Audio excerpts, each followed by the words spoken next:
pessoal, vamos a mais uma aula, certo? E hoje a gente ficou de revisar a independência dos Estados Unidos, lembram? Esse assunto ainda está dentro do capítulo 1 do livro de vocês, certo?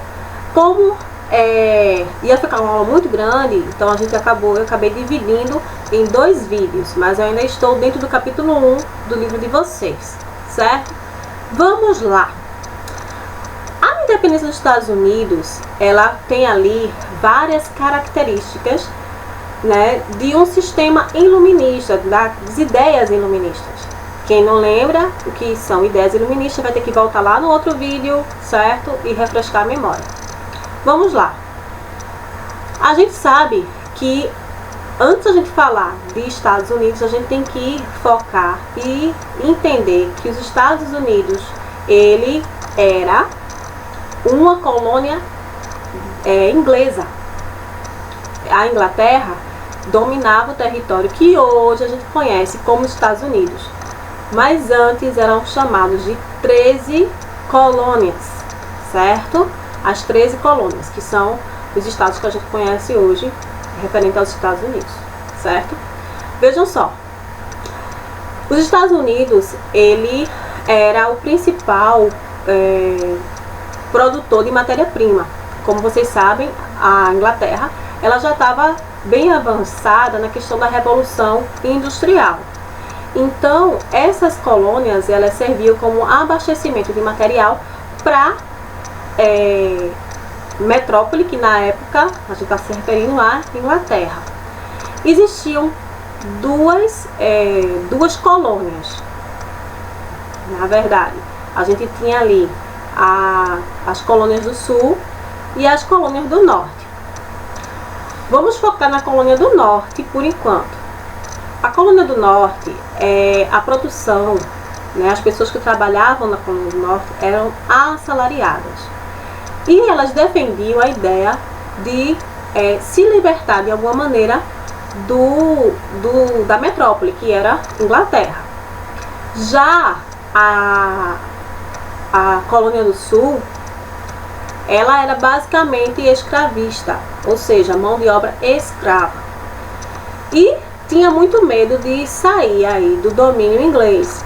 Por isso que não achava legal que a revolução acontecesse, que a independência acontecesse. Então, preferiam ficar, né, a colônia do Sul preferia ficar sendo submissa à sua metrópole, porém, para eles estavam mais garantidos. Então, tinha aí uma divergência de pensamentos entre uma colônia e outra, ok? Sendo que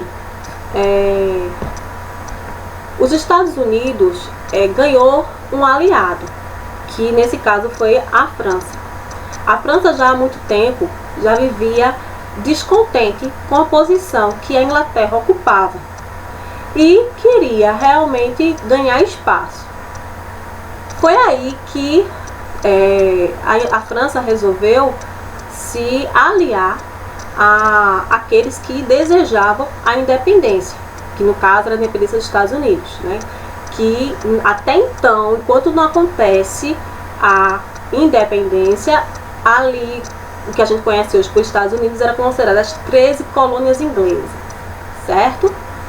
Então vamos lá.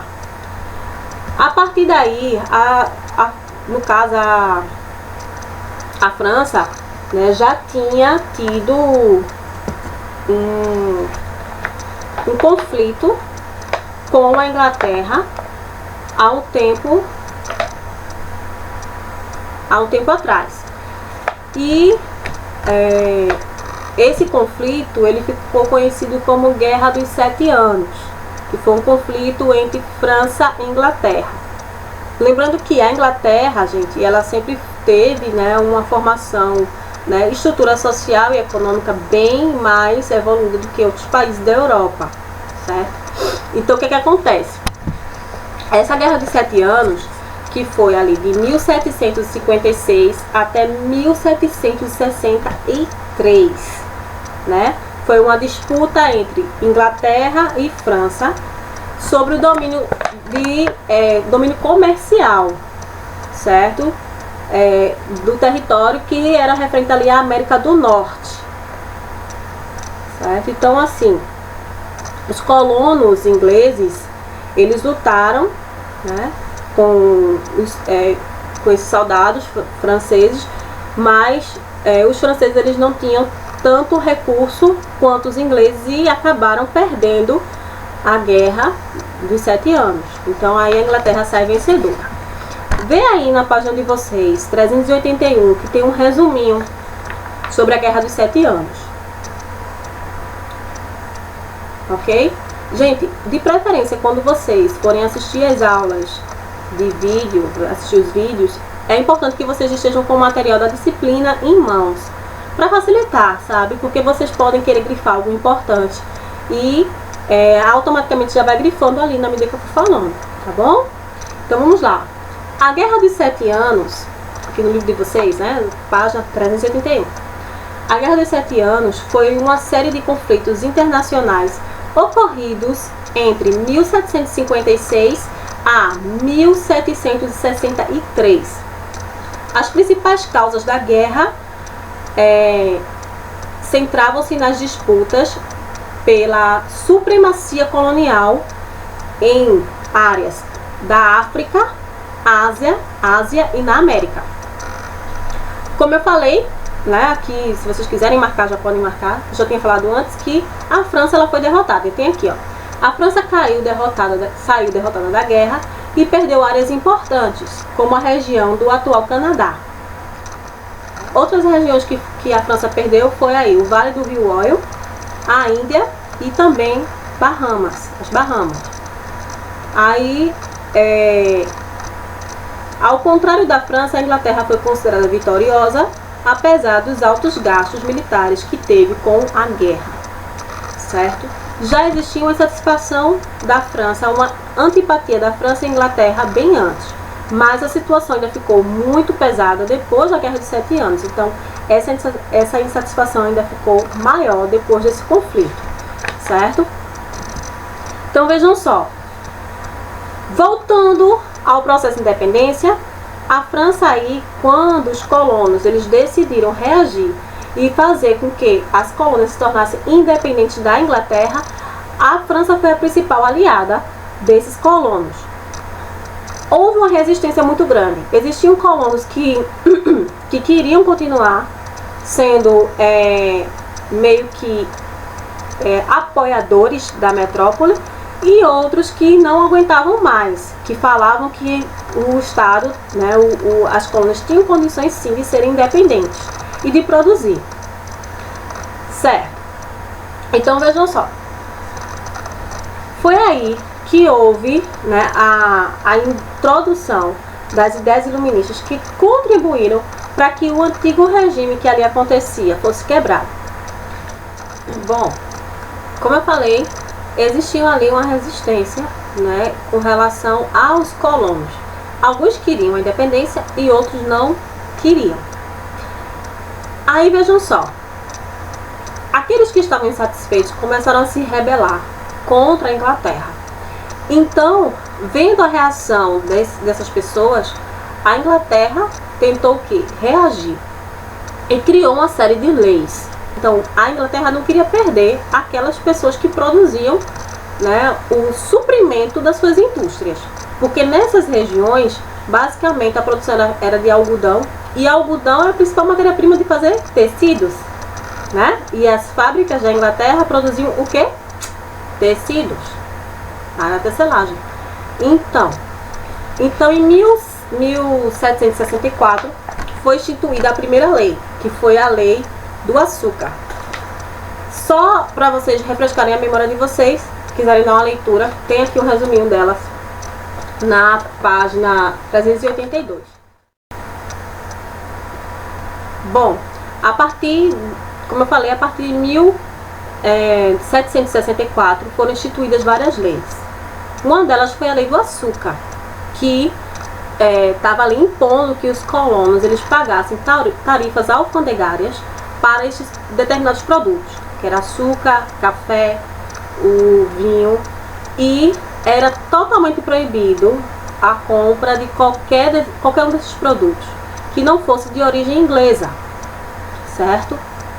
Outra coisa também que foi instituída foi a Lei do Selo. Essa surgiu ali em 1765. O que é que ela instituía?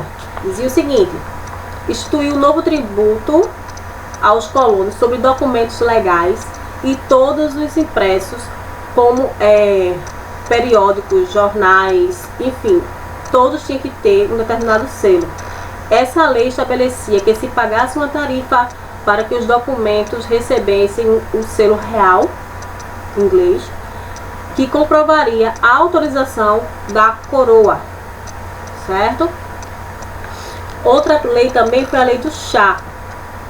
Era totalmente proibida a compra de qualquer chá que não viesse das Índias Orientais, que eram na verdade de domínio inglês. Então não podia se usar um outro chá, outro chá além desse. Então foi instituída ali em 1773 a Lei do Chá. Também teve uma outra lei, que foi a Lei dos Intoleráveis, que surgiu ali em 1773.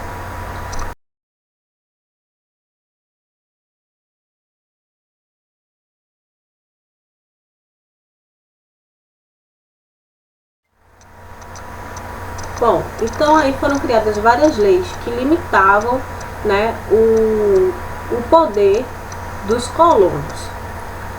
Mas em que momento aconteceu realmente a independência?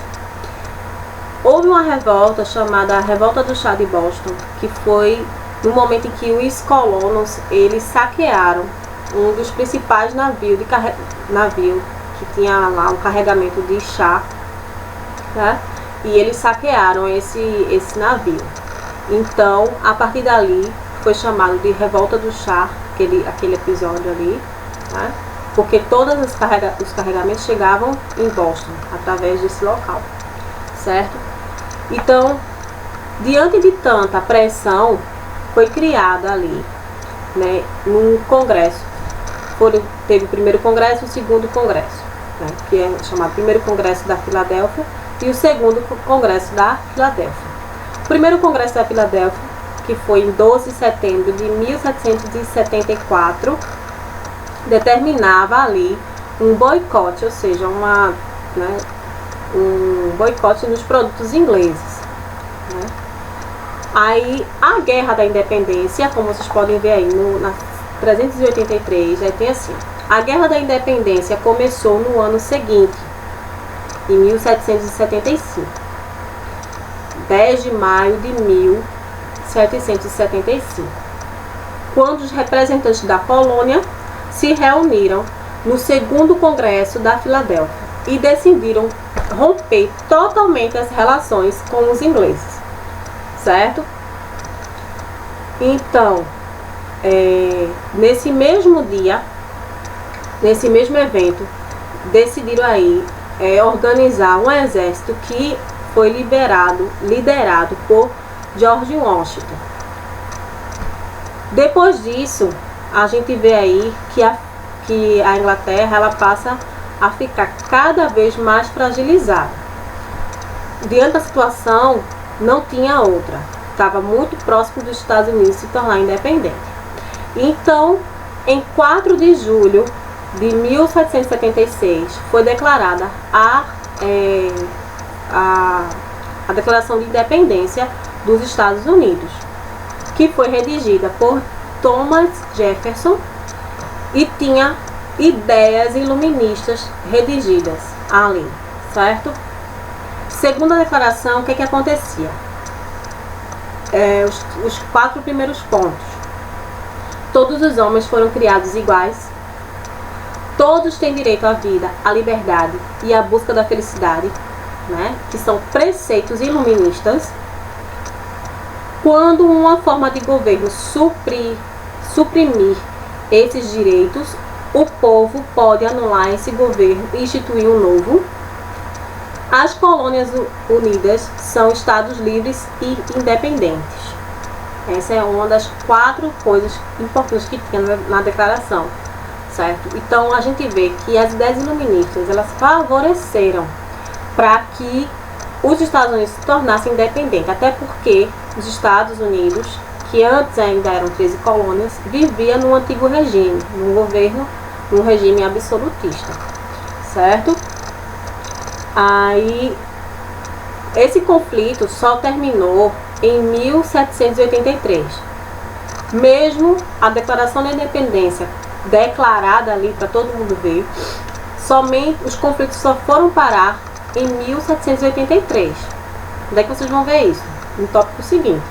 Somente em 1783, a Guerra da Independência chegou ao fim. Nesse ano, na França, foi assinado o Tratado de Paris, pelo qual a Inglaterra reconhecia a independência dos Estados Unidos. Nascia uma nova nação, pautada em ideias iluministas e com bases fortíssimas. Por quê?